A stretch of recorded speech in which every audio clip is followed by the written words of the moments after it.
Appreciate you joining us here in a very rare treat, live coming at you. Adam Kaufman, Evan Valenti, and Jared Weiss from The Athletic, good friend of this program. And he's tight on time. So, Jared, we know we don't have you very long. We want to maximize you here. What's really interesting is we ended our show last week talking about, man, everything's great in the Celtics world other than the Danilo Gallinari injury and what could derail them from being the top seed, the top team, not only in the East, but maybe in the entire NBA. Well, we found out a variety of ways. Rob Williams obviously is going to be sidelined to start the year, and head coach Ime Udoka may no longer be that. He may not be with the team the entire year, perhaps beyond, after obviously an internal scandal that has been reported by multiple outlets at this point, being involved with one, maybe multiple coworkers, depending on which reports you want to believe. What's the very latest you can tell us after obviously a whole lot of time on the phone today? Oh, God, yeah. I mean, in a situation like this, the reporting I don't have anything to add into what I've been seeing being reported. I know every time I get to this situation, and what's tough about this one is there's so many false leads, because this is one of the play Twitter detective, and I've been seeing a lot of harmful stuff about different women being outed as potential people involved with this who nobody has any idea if they are. There's some people that certainly know to a certain degree, and a lot of it is not true, and it is damaging and harmful. Stop.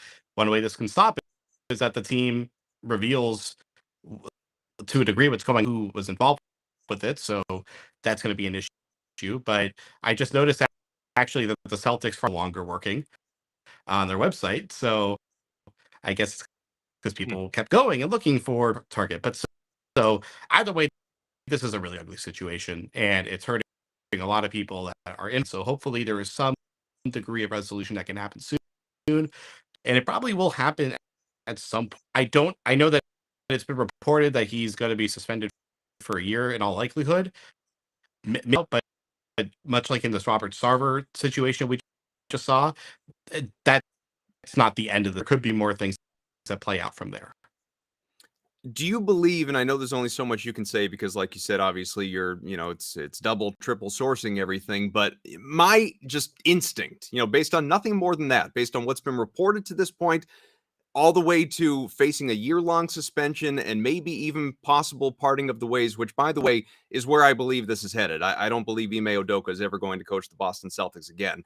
I'm curious if you also believe that, and on top of that, do you believe there's more to this story than has been reported, more of substance to this story that is making all of this make sense? Because a reported consensual relationship internally and removing the right and wrong of marital affairs and that type of thing, obviously, but just a consensual relationship. Consensual is a very key word here.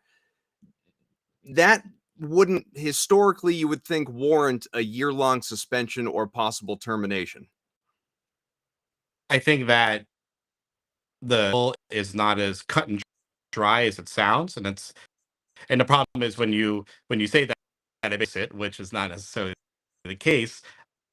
I mean, it's too early to know in the situation, but because it's over a lot more dynamics involved than just being a willing participant. And so I think that we've seen situations that are similar to this in other organizations in the NBA, that the way it gets initially reported generally isn't open. It's not deliberate, but in full context of the situation.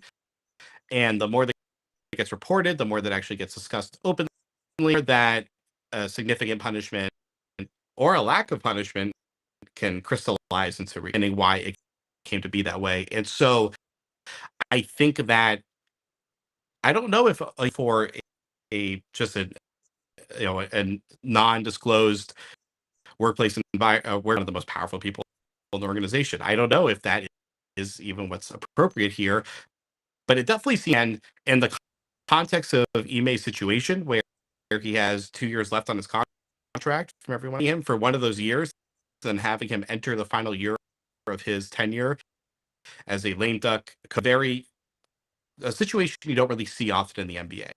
And so he's clearly a great enough coach that you want him around long term. So they could extend his deal, but extending him while you're doesn't seem to make sense. I've never heard of that before. So I don't know how this plays suspended for a year and then comes back. That one's hard to reconcile. It's certainly possible, but it's hard to reconcile. Jared, do you have any idea? Because again, we're sitting here, we're all kind of waiting and refreshing Twitter, hitting F5 as much as humanly possible, waiting for somebody to come out with something. Do you have any idea when the Celtics, the brain trust there between Wick and Brad and Steve and everybody else, we have any idea when a statement might get made here? Because again, the longer we sit here and wait without any statement from Boston, the more speculation goes rampant, and the longer we sit here and try and come up with something. Uh, I mean, we've heard today from a few different places. I don't know at this point. Catch 22, where they want to take their time to make sure that they get this 100% right before taking significant out of reason why they shouldn't, shouldn't be dragging their feet on this. And I think it goes media, the reckless independent journalism happening on social media, put organization and just rampantly speculating that it's them. And so it's essentially slut shaming, which is wrong to do. So I don't talking about this would even put an end to that. Uh, but it would, I guess it would at least, from the situation, at least tampers down the rampant speculation, and it gives people something to focus on. What they do, I would imagine they're going to say something at some point today. Maybe it drags on until tomorrow, but getting past the end of this week, we got media day on Monday. Like Right. everybody is stepping in front of the Ime Udoka, presumably Joe Mazzulla as the coach at that point. But like they need to have a lot of people as a PR team and give all the players answers to how to deal with the questions that their guys that like media day is going to be completely overshadowed by this. I mean, there's only so many questions we can ask, but like it's not going to be at all what we it was already going to be tough to deal with the Gallo injury and Rob being hurt, and you guys lost last year. Can you recreate this? Is way beyond that at this point. Yeah, I mean, this isn't going to be anything like your typical, I'm in the best shape of my life media day. Like you said, there were already things that were negative or at least mildly concerning going into the season, but nothing that was going to be earth shattering or was going to dampen any sort of positivity around the season.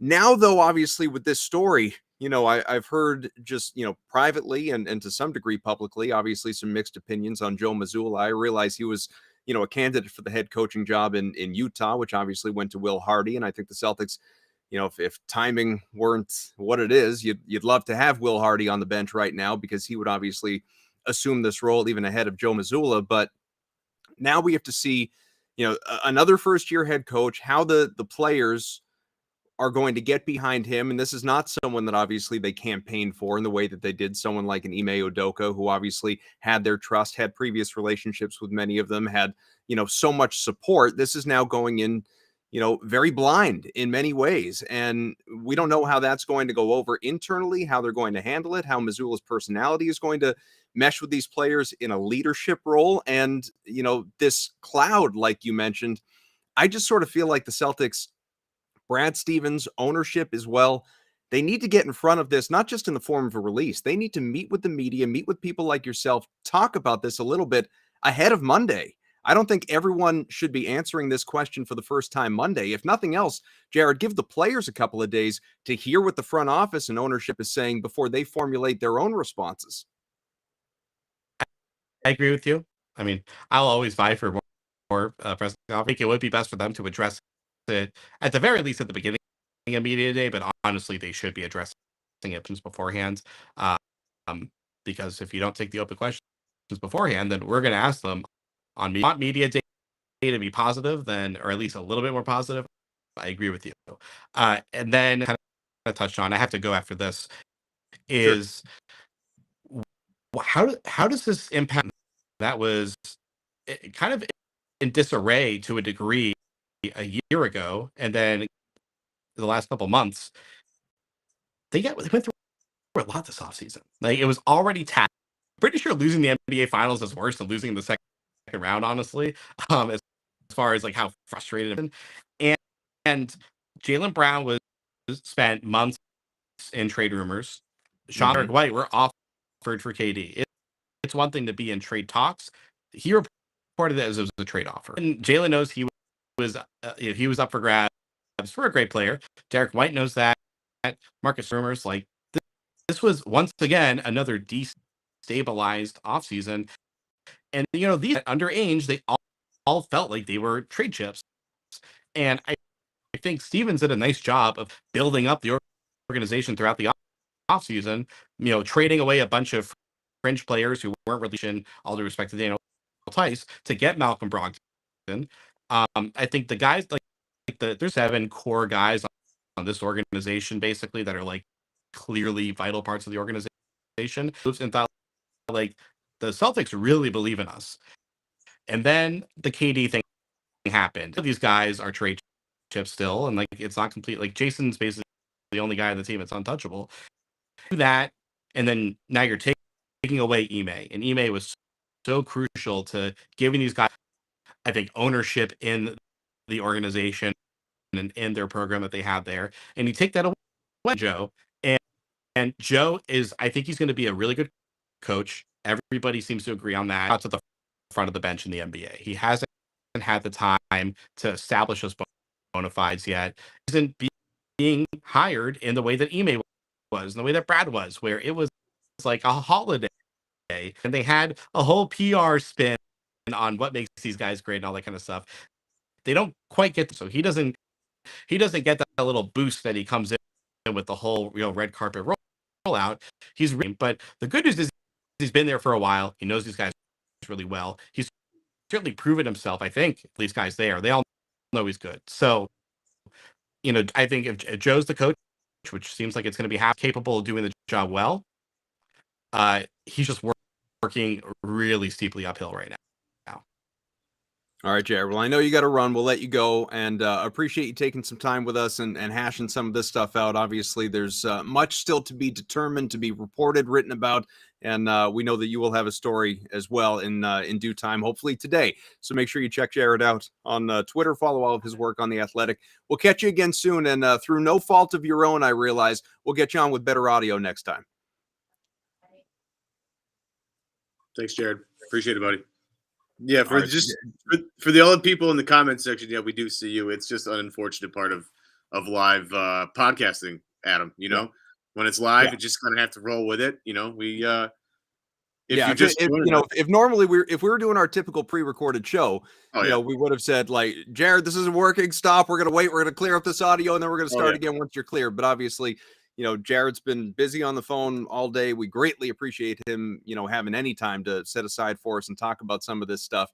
Not, the usual, 45 minutes or an hour that he would typically give us. But today's a very unique day. So the fact that he could even give us 10 or 15, very much appreciated. And, make sure you check out his work a little bit later on. Get that Athletic subscription if you don't have it. But I think people could sort of, comb through the garbled audio a little bit there, Evan. I see, like you said, the people in the chat. If anyone, while we are here and taking advantage of this live format, if anybody does have any questions you want to shout out on YouTube, on Twitter, wherever, we'll do our best to answer them. But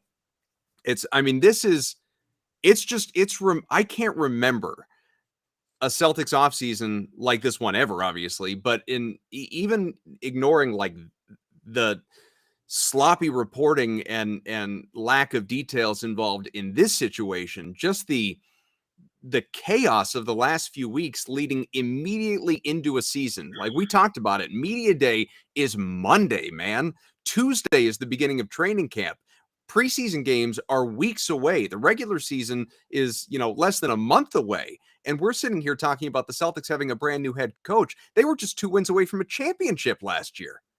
Yeah, and this is where, and I didn't want to make this point until later, but I guess I'll just do it now because the way you set it up. This is why I think making Joe Mazzulla the interim head coach is going to be a disaster. I think it's set up for just a season of frustration. You know what I mean? We're already starting it. The season hasn't started yet. You had the Gallo injury, Rob, which I wasn't concerned. I wasn't totally surprised by. Let me put it that way. To have those two things happen that are already going to kind of set you back. And we've spent so much time trying to figure out what to do with the last roster spot. That's so far in the rearview mirror now. Now we have to figure out who's going to lead this team. And this is Yeah. when having a veteran leader, which we've been talking about ad nauseum for this team, like who's the real leader of the Boston Celtics, that would be very helpful right now if you had a legitimate, clear front running leader in the locker room. I know Boston tries to, we'll do it together collectively. Like Marcus is this, and then, Al is here. And then not having one right now is going to be difficult. So, and then put that all on Joe Mazzulla, Adam, I think it's kind of unfair. Yeah. Well, completely. And I'm a little bit, and I saw somebody else make this point. I don't remember who it was, so I apologize. There's seen a lot on Twitter, obviously, in the last at this point, 15 hours when all this stuff started to break. Questioning why it's Mazzulla as opposed to Damon Stoudemire in the first place. Like at least, yes, Mazzulla's been around longer for sure, knows some of these guys better. But as far as I believe, Stoudemire was, higher on the totem pole, being, a not the right-hand man, that was Will Hardy, but a right-hand man, if you will, to Ime Udoka, those two having a previous relationship going back to their Portland days. And the fact that Stoudemire, never mind the fact that he's played in the NBA for years and years and has experienced just about everything, from all-star level success all the way down to being a journeyman and fighting for minutes off the bench and that type of thing over a long career. He's been a coach. Like, he coached in college. He had some success. I'm a little surprised that they didn't go in that direction. But that being said, for the people that are watching and you keep seeing me like occasionally kind of look away from the camera, it's because I'm checking my phone religiously, waiting to see some sort of a release or something. I'm checking Twitter constantly. Yeah, just refreshing Woj and Shams and Himmelsbach and everybody. It's unbelievable to me that there hasn't been some sort of a statement so far, some sort of something from the team. Remember, everything that has come out to this point, everything that has come out has been, courtesy of national reports or, confirmations from Himmelsbach after, obviously Shams and Woj. There has not yet been anything at all from the team. And so, I understand, as Jared talked about, why they obviously want to make sure they get this right. And this is going to be a very carefully worded press release and quotes and so on when it comes out, and hopefully with an accompanying press conference, probably not today at this point, maybe tomorrow. But I just don't, I feel like I know I'm rambling, but I feel like we're at the point of no return here, Ev. I think at a certain point, the Celtics could have, if they got in front of this, and I don't know when exactly, but much sooner than now, if they got in front of this, had maybe avoided the leak in the first place, wherever it came from, be it the team or, use your imagination. If they had gotten ahead of this enough, they could have had some sort of a mea culpa, and Ime could have, served his time, so to speak, had his penance, had a suspension, and then come back. And I think they could have sold it. They could have sold it to people.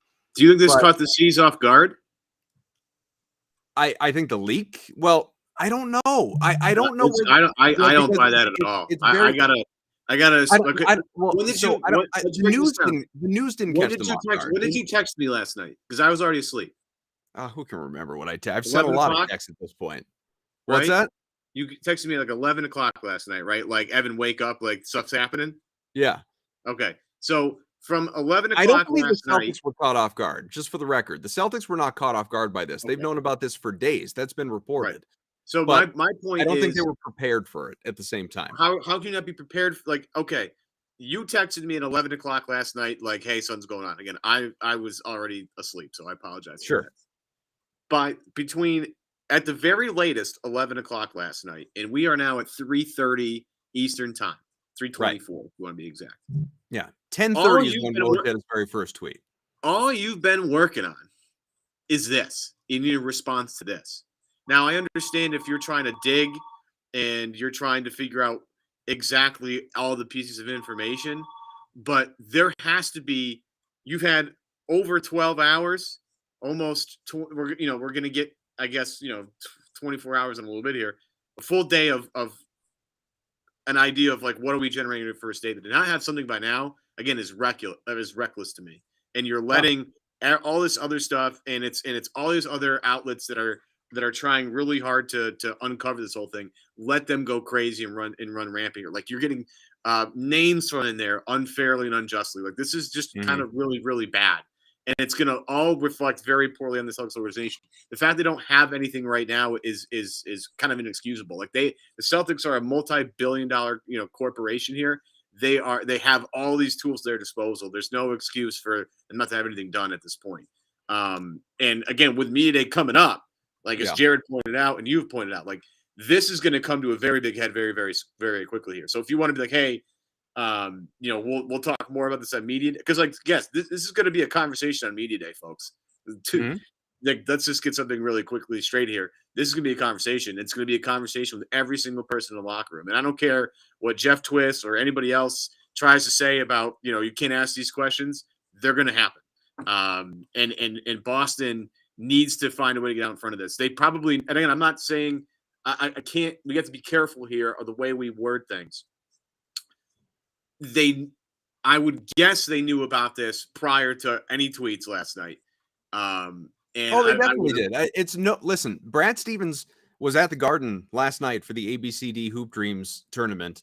He spoke with reporters. Gary Washburn had an article talking about the immediate injury futures, of Rob Williams and Danilo Gallinari, because both were, I believe, scheduled to go under the knife at some point today. And, what's their timeline and all of that. Obviously, it was not an accident that this report came out long after Brad had media availability. That's not a coincidence. It just can't be.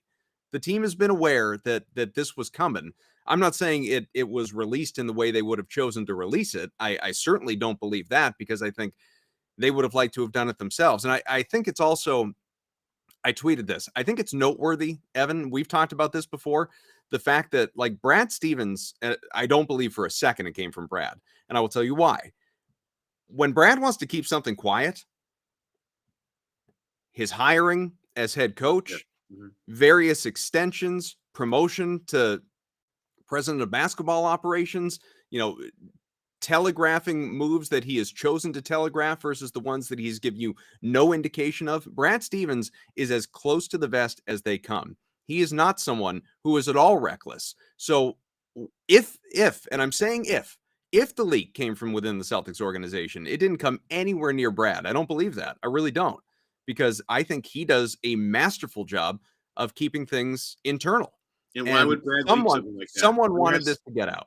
There has to be motivation for Brad to leak that out, and that there's no motivation for Brad Stevens to leak anything like that out, unless there was something. If there was some ginormous blow up between Brad and Ime, which there hasn't been, we would have known about it. Like there. From what we can gather, that in the first year of the relationship between Brad and Ime, like it went really great. I mean, Brad has all this appreciation and respect for Ime and what he's done both in his basketball career as a player and as an assistant coach for so many different teams. Like a big reason why Brad wanted Ime to coach this team was because of his experience with the Spurs and with the Nets and with the Sixers, and then of course as a player.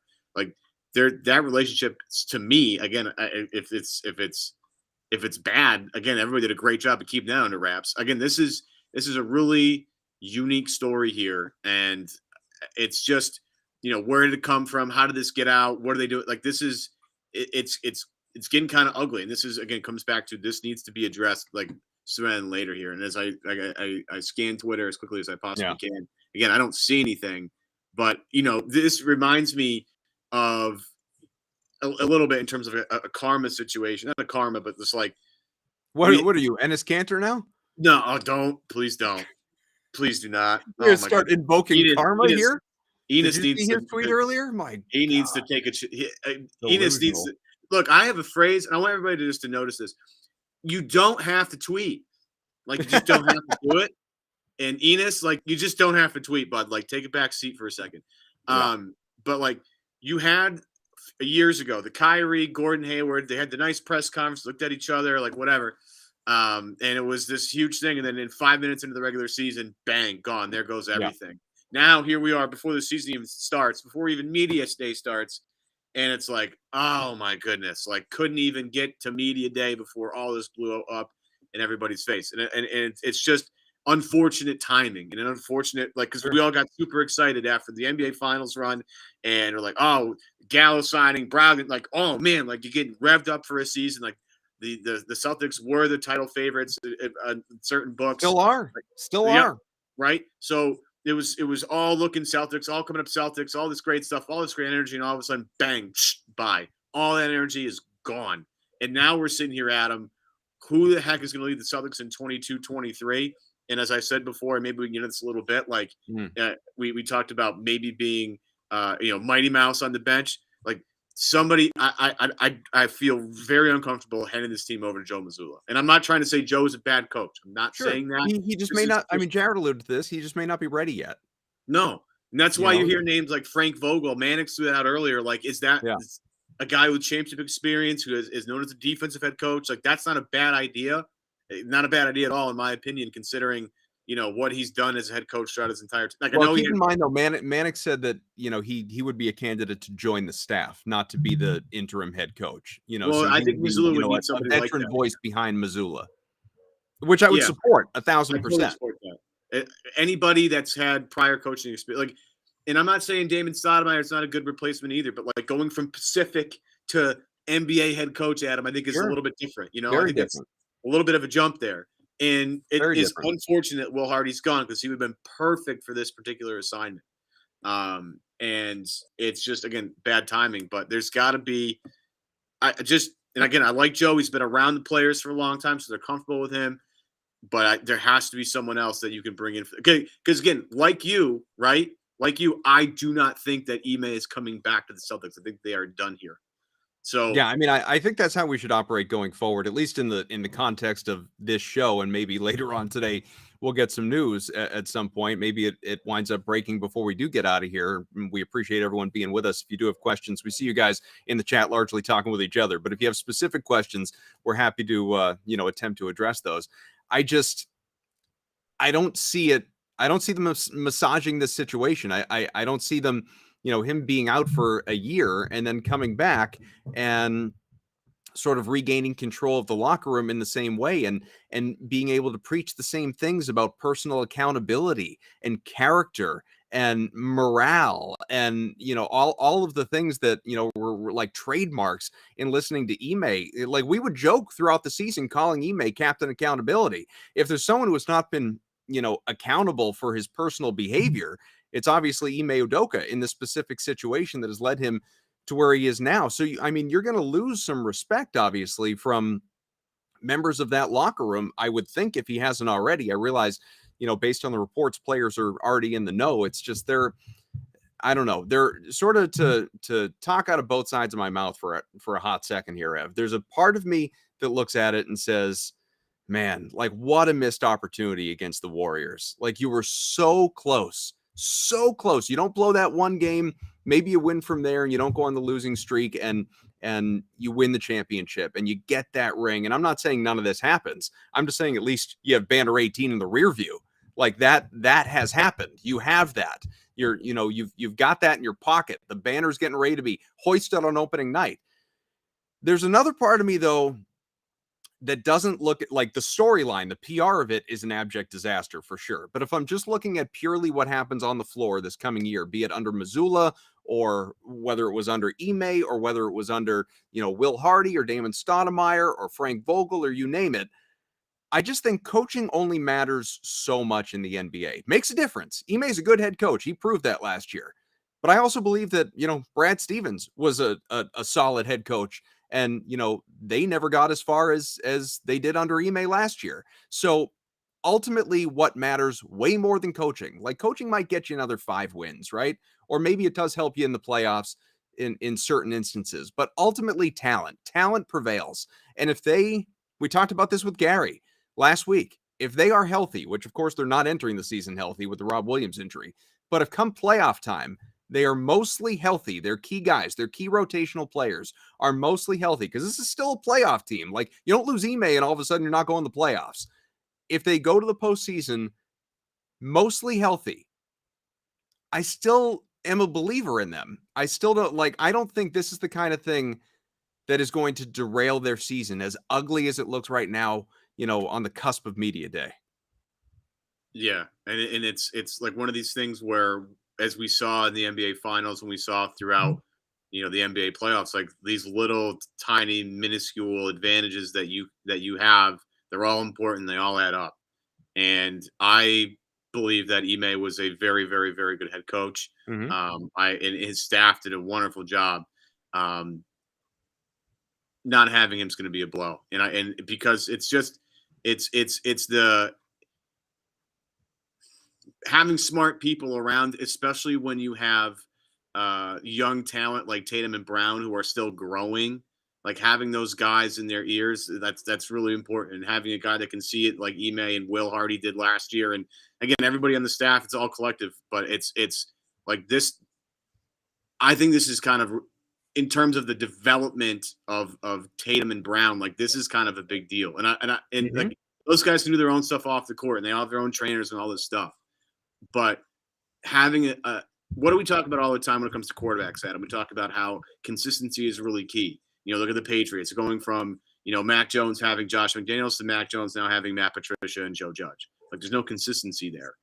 Having the same voice over and over and over again is very important to development. And I'm not saying Tatum and Brown can't develop on their own time and develop like, but it's going to be something that might hurt them. And this is my issue with this whole thing is like we were in such a good spot. The trajectory was going up. I mean, we all saw the leap of Jason Tatum in the NBA Finals, the NBA playoffs as a playmaker. Like that was exactly what it's supposed to be like. And now we might have hit a snag. And now this whole thing changes, and it's just unfortunate. And again, these guys are pretty. They're NBA players, are professionals, so they're going to obviously go to work and do stuff. But like again, this is why we say development isn't linear. Like just things happen, and now you're going to start the season with so many questions, and none of this is going to go away until we watch people play games. That's the reality of it. You're going to have questions from now until opening day, and if that first game, let's just say that first game against Philly is a blowout, it's going to be brutal. It could be a long season. Again, I don't know. I'm not trying to project anything, but it's not a great start. It's not what you want, Adam. It's not what you want. So King Kappa in the chat, and again, we see you guys in the chat. If you have thoughts, I'm not hesitant to read them, especially ones that will come right at me. King Kappa says, "Shut up, Adam. Players play for coaches, and every player wanted Ime here, and other players wanted to come coach or come play for Ime." So I think there's a lot of truth to that. I absolutely think there is. Like, take for example, obviously, how much Jason Tatum, Jaylen Brown, Marcus Smart, guys that had a previous existing Team USA or international relationship with Ime from his time there, their excitement, their who knows, backdoor recruiting even to the front office of trying to get Ime Udoka here. They wanted to play for him. They were passionate about playing for him. They responded well to him, and there's no reason no reason to believe that prior to all this that wasn't going to continue. It's why everyone's expectations were so high for this coming season. If I'm projecting it ahead a little bit, I suppose, where, King Kappa may have a point here, is Tatum's under contract for a little while, obviously, but what was the big thing we talked about throughout the offseason, Ev, with respect to Kevin Durant? Well, how sure are you guys that Jaylen Brown wants to be here in 2 years when he's a free agent? Well, what if Jaylen Brown doesn't like the direction they take coaching wise? Like you knew Ime was going to be here. Well, now you don't know that. And you are presuming that he's not. So what if Jaylen Brown doesn't like playing for Joe Mazzulla? Or Mazzulla does work out or doesn't work out, and they, regardless, they have somebody else a year from now. They have their fourth head coach in as many years. If you go back to Brad, that's what it would be, which is insane when you think about an organization like the Boston Celtics and the tenure of Brad and Doc Rivers before him.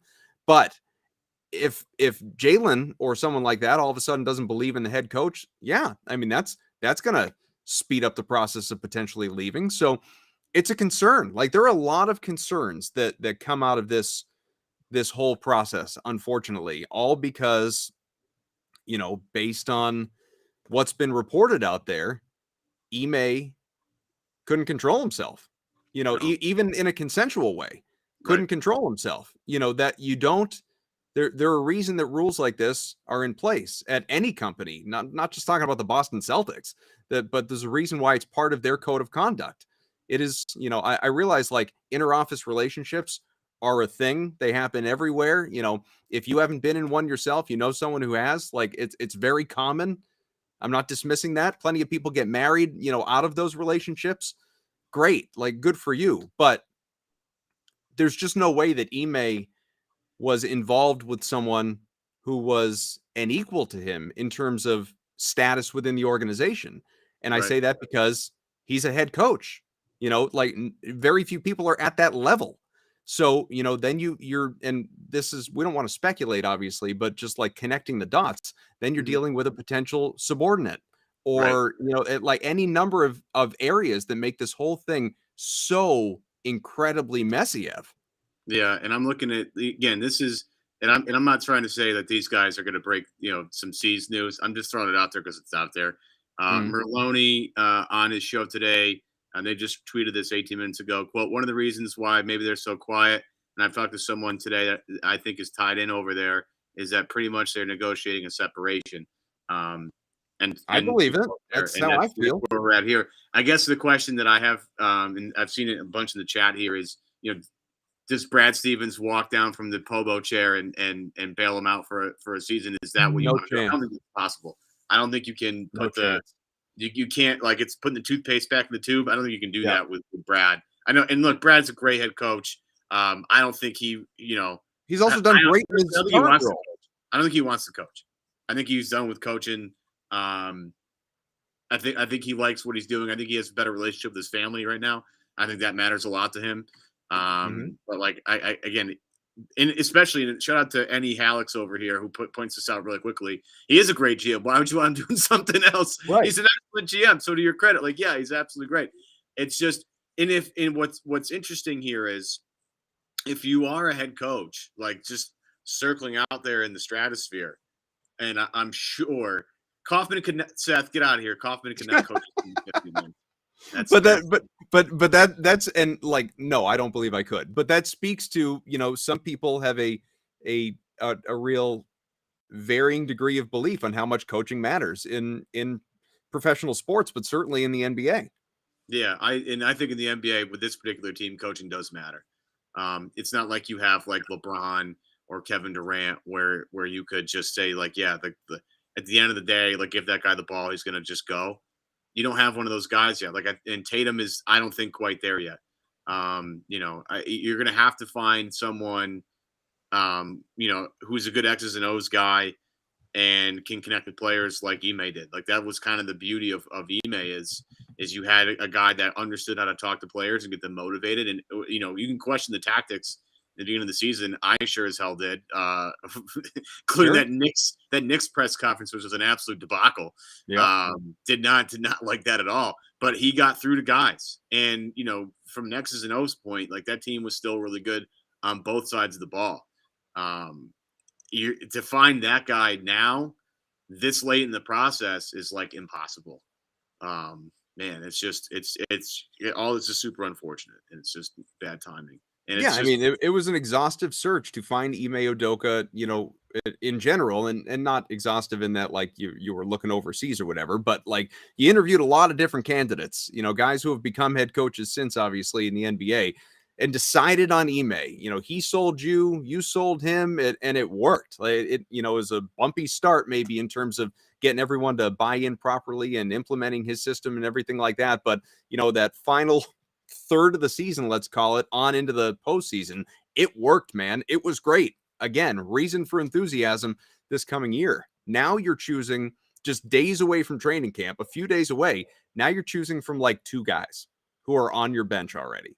That's not what you're looking for. And there's no, I don't believe, and I just don't believe that Brad's coming down from the front office. 1, like you said, I don't think he wants to. And 2, he's done his job really, really well. And I don't think he's ready to, walk away from that even for a season to, hop back into this role and blur those lines and then go back to that after coaching these guys. Then you're negotiating contracts again. You're like ping-ponging, between the bench and the Pobo chair. Like, it's not going to happen. So you're going to hope for the best with Mazzulla at this point. I don't believe Ime is coming back. I've said that 1,000 times. Maybe we'll find out when the Celtics do make an announcement that he is, a year from now, or he's positioned to a year from now. But in the short term, Ev, you're going to see what happens with Missoula. I can only imagine when Gary and whoever else were talking to him at the Garden yesterday, what was going through his head when he's being asked about. So like back end of the bench and replacing Rob, what you going to add another big? What are you going to do with that extra roster spot going into training camp? Brad's thinking, I got way bigger fish to fry than that nonsense right now. I need a new head coach in a couple of days. Yeah. Somebody threw out the Becky Hammond, who just won a title with the Aces. I was going to say WNBA champion Becky Hammond. Her first year there. Well done. I mean, she's as qualified as anybody. I don't think she's going anywhere. You could talk about, and again, when the coaching position became available, Carol Lawson's name was in there, and it wasn't. I mean, I remember Scal being like, "Don't." That is for real. Like, she's a brilliant mind. She knows these Celtics guys. She's played before. I'm not just going to throw it out there because she's a former Celtics assistant. She's just a really good coach. So that's again, it's an ideal scenario for any head coach out there with any experience to want. Like this roster set up for like just. They just win the M. How many times has this happened, Adam, when an NBA Finals team loses their head coach? Like, what is this? Like, this is. Yeah, I mean, not unprecedented, obviously, but doesn't I'm not sure it's ever happened quite like this. I don't think so. Not this close to like everything starting with media day being Monday. Yeah, I don't know. I don't know. I just don't know. And what stinks is like I love all the questions, love the interactions, guys. Like this is really truly amazing. I wish we did more live stuff because this is a lot of fun for me. Maybe we will. And yeah, maybe it's something that but like this particular type of show is really hard to really do because of we're all sitting here in limbo. Like, me and Adam are basically you guys in the comment section. We're all guessing here, but it's all conjecture. We have no idea. No, I do not want Mark Jackson. Please, no, absolutely not. I'm all set. I'm good on that. We saw what that is. Is there some brilliant mind on a bench somewhere, like Sam Cassell, maybe?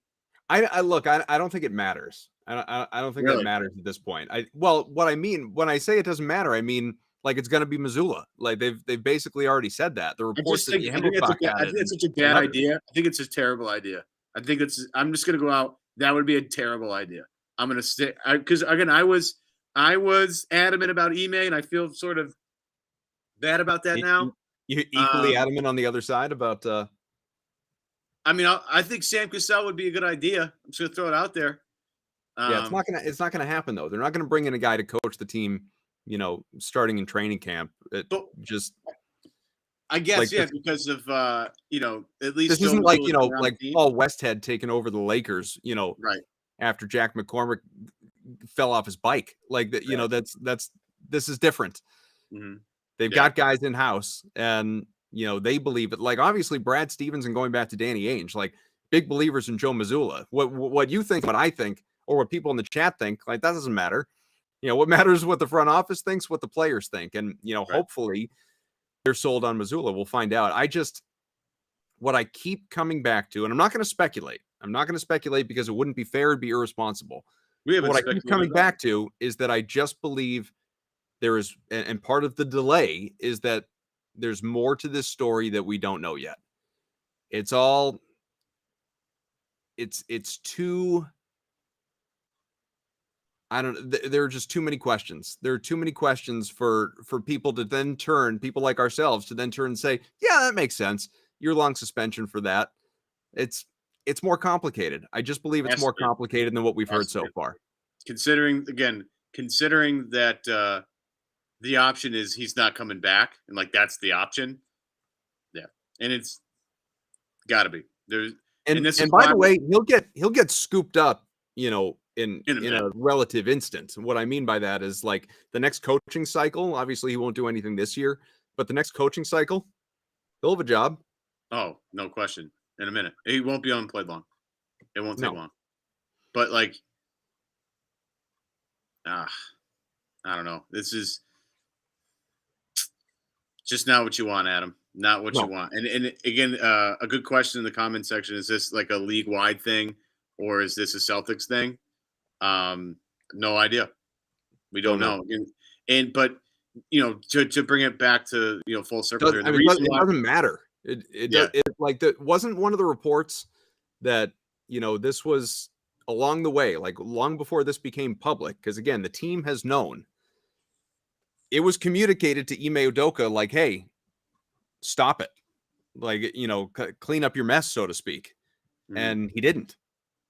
So there was a decision involved here that he had to at least know in theory, again, based on the reporting, if you want to believe it, he had to know what direction this could be going. right. Fascinating choice to make. Yeah. But to bring it full circle, the reason why we had Jared Weiss on in the beginning is to try and get a little bit more information out of somebody. Like, Right. Adam and I just sitting here with you guys in the comment section, like, that's a great show. But we want to try maybe advance the story a little bit. And that's why we try to have Jared on for as much as we could to try and maybe help us break down what is happening, what could be happening next. And unfortunately, he's in the middle of, checking the sources. And it's not just going to be one phone call, guys. You got to make a lot of phone calls to corroborate this entire thing. Oh yeah. So again, we bring on a guy. This is why Celtics Beat's unique. We bring on guys to try and get inside scoops on things. It's not just me and Adam firing off takes, although sometimes it is. But yeah, I just feel. I guess my biggest thing is I just feel like this team, you guys can't. It just this Joe Mazzulla thing is going to be a disaster. And so if it's going to be Joe, I'm not looking. I'm not looking forward to it. That's all I'm going to say. So David Brown in the chat, Adam, you guys are letting Brad off the hook. Brad's responsible for this mess. Who hired Udoka? I just don't see how any rational person can connect those dots. I agree. Like, yes, Brad Stevens hired Ime Udoka. Did he tell him to go and, I don't, can you call it an affair? I don't know, because there are reports that he and Nia Long were separated. So I have no idea. And I have no idea who the, female in question is and whether she is or was or, what her relationship status is. My point being is that Brad Stevens hired Ime Udoka to be the head coach of the Boston Celtics, which to this point, he's been a successful one. Took him to the NBA Finals 2 wins shy of a championship in year 1. He doesn't control what he does with his personal decisions in his personal life, which the gray area there is that he took his personal life inside the building, which is, again, obviously a no-no for a range of reasons. I'm going to disagree with Justin and K. I can't pronounce the last name, buddy. I'm sorry. It's a tough luck. Kobusinski. I'm going to go with that. Something like that. Yeah, I don't think this is a setup at all. I don't think they're looking to hand the keys to Joe Mazzulla after your first year head coach gets you to the finals. Like, I don't think that's really what this is about. I think that's what they were trying to do here. I mentioned on Twitter, Ev, I'm sorry to cut you off. I mentioned that, like, is there anything, we talk about it all the time, is there anything more important to Celtics ownership in a business sense, and even as fans of the Celtics, which they are, is there anything more important to them than Banner 18, winning again, jumping back in front of the Lakers, if you believe that, LA and Minneapolis, count the same? Like, it's all they talk about. They obsess over it. It's the reason that, Wick alluded to Brad Stevens having a blank check to go out and turn this team into a champion again. There's nothing they care about more. The league is not involved in this at all. This is not a league concern. It's not a league matter. It has nothing to do with the league. The Celtics have chosen to suspend their coach, again, based on the reporting, not official, to suspend their coach for a year, maybe even get rid of him entirely. A good, solid, qualified, experienced, successful head coach. While you have a championship contender in place, they are choosing to move on from this guy, at least in this 1 year window. They are doing that. They are putting that above winning a championship. For obviously, it's why I keep saying there's more to this, or I believe there's more to this, because they are doing this, cognitively, putting this ahead of potentially winning a championship. Because I don't believe that they could possibly think that a new first-year head coach, a much less experienced one, Joe Mazzulla, is going to come in and take them to those heights. Is it possible? Sure. And like, love to be Super, wrong. super But unlikely, guys. but certainly less likely than Ime Udoka doing it. So the fact Agreed. that the team, that ownership is deciding to do this should tell you everything about, at least internally, how severe they view whatever exactly this issue is. Yeah, I agree with that. And we're all assuming, which is bad. We're all trying to figure this out collectively, which leads to bad things. It has to be important enough, again, as Adam just very eloquently put, that they would walk away from a first-year head coach brought the team to the NBA Finals. It's got to be pretty legitimate. And that, again, we speculate there's more to come, which again leads to us saying that. Paul Pierce chimed in. I don't know if you saw that, Adam. With it should be a fine, not a leave of absence. Paul Pierce should maybe take a back seat on that one just for a second. I mean, I love Yeah. Paul to death, but like, I don't know, man. You might want to take a back seat for just a minute. But again, in you know, the what people do in their personal life, right? Sometimes should stay private, but when it happens like intercompany like this, there's going to be consequences here. Like, people are like, "Oh, should it be a big deal?" I think you're missing the boat. That's all I'm going to tell you. I think you're missing the boat on this one. It's really important to have rules established, and firm rules, top to bottom.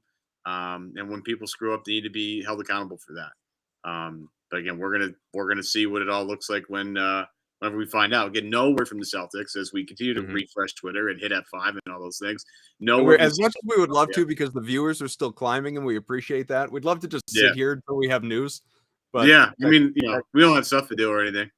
that could be like, in all seriousness, like I bet a lot of people out there are like this as well. So Celtics obsessed and news obsessed. Like, to your point, this first started around, pardon me, around 10:30 last night with the Woj tweet, and I was in the middle of working anyway. I'm on my computer, and then all the speculation, all the tweeting, all the everything, and then we get the Shams report, I think just before 1 a.m. Eastern time, and then the Woj follow-up, possible year suspension just before 2. I think I slept for like 2 hours, confident that nothing was going to happen in the in the like 4 a.m. to 6 a.m. window. But I've just been on my computer since, afraid to even go freaking shower, Ev, because like that's going to be the 6-minute window that the news is going to come out, and I won't be right there to react to it instantly. So I'm just sitting here in my own filth, observing Ime Udoka's filth, wondering what the Celtics are going to be doing going forward. I can't wait for this show to get done and for the news to break, man. I'm telling you right now.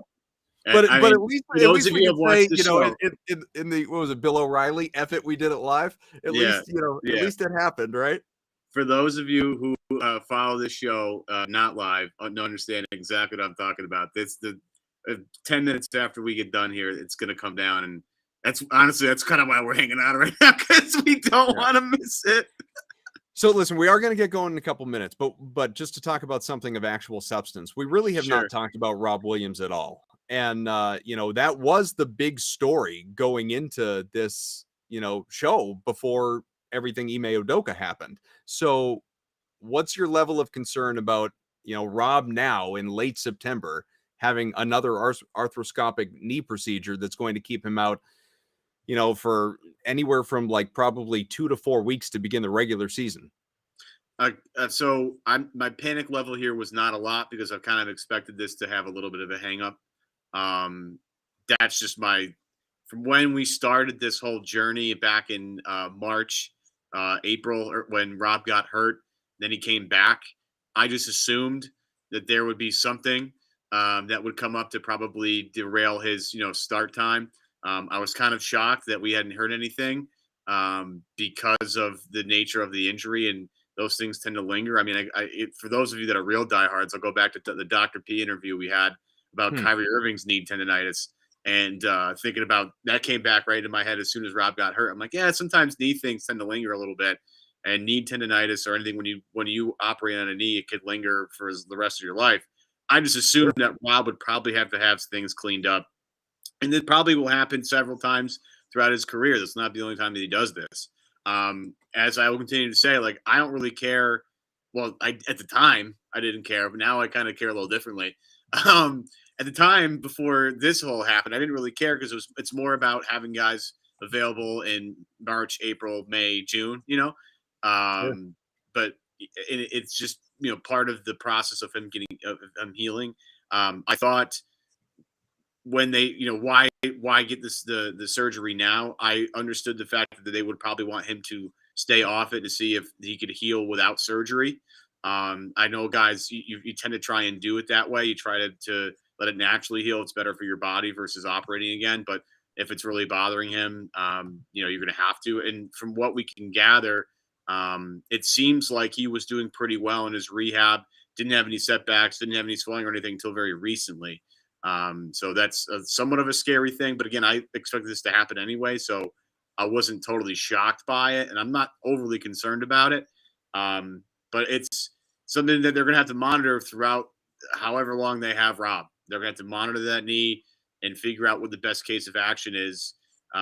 He's just injury prone. It's just the way it is. He is a breathtaking athlete, but it's going to have some question marks. I was concerned, Adam. You were kind of going bananas in every So group. but I'm not, and where it got misinterpreted, I think, on our text chain is that I'm not going bananas over it in the short term.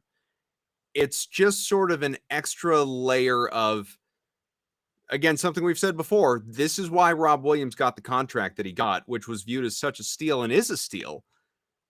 He's an elite player when he's on the floor. It's just you cannot count on him being on the floor. This is going to be an issue going forward, to your point. This is not like they're going to have this cleanup now and then he's going to go play in, 65 games this year plus the entire playoffs and not miss a beat. I just don't believe that. And I think you would be delusional if you are out there listening and believe that. Rob Williams is going to continue. Like, this is going to linger or reemerge or whatever it is. Like, Rob Williams is going to have, I don't know if it's, like you said, injury prone. I don't know if injury prone's the right way to put it. Maybe chronic is the right way to put it. Like, he's going to continue to have knee injuries or back issues or feet or what, like all the different things that like big men typically have.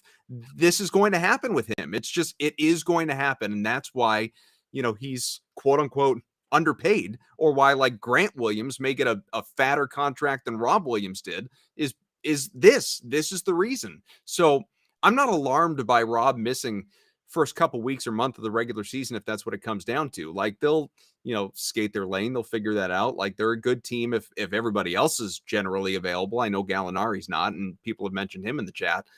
But come playoff time, if you get ideally a better Rob in terms of health than you got last year in the playoffs, and credit to him for gutting through what he did and coming back as fast as he did, so taking nothing away from him. But if you can actually get a healthy playoff run out of him versus him having to come back from something, yeah, like that's what you're signing up for, man. Like, please, like, there will be no panic at all.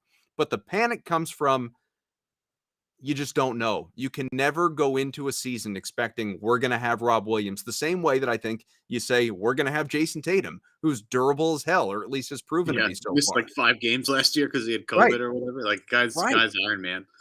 But now I'm knocking on all the wood humanly possible, because now it just seems like there's bad juju and bad karma here. But Sure.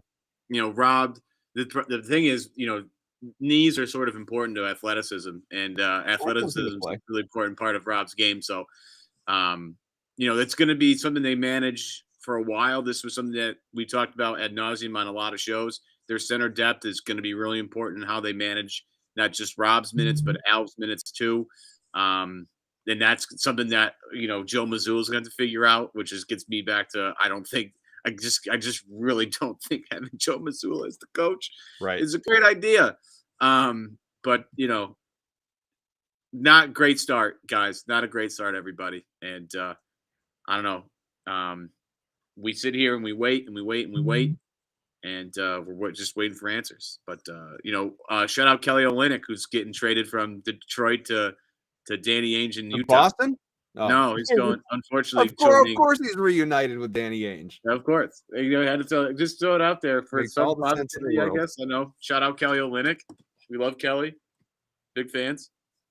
All right. Well, I guess we do need to go, but it's been fun. We ought to do more of these live shows because it is, I know we didn't interact with everybody, but just, reading these comments coming through in the chat is bringing me back to live talk show days. And I love miss you it. guys. I enjoy That was it. awesome.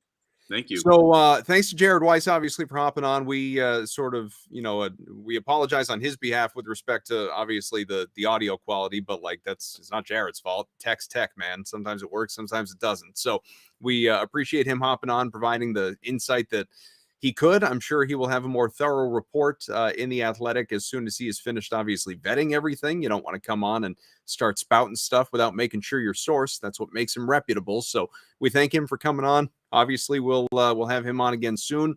The Celtics news will probably come out in about 15 minutes, but that's just how it goes. But I believe, Evan, that we are trending toward, Ime Udoka is not the coach next year and probably never will be again for the Boston Celtics. So that's how we've handled this show, and I will be really surprised if it goes a different way.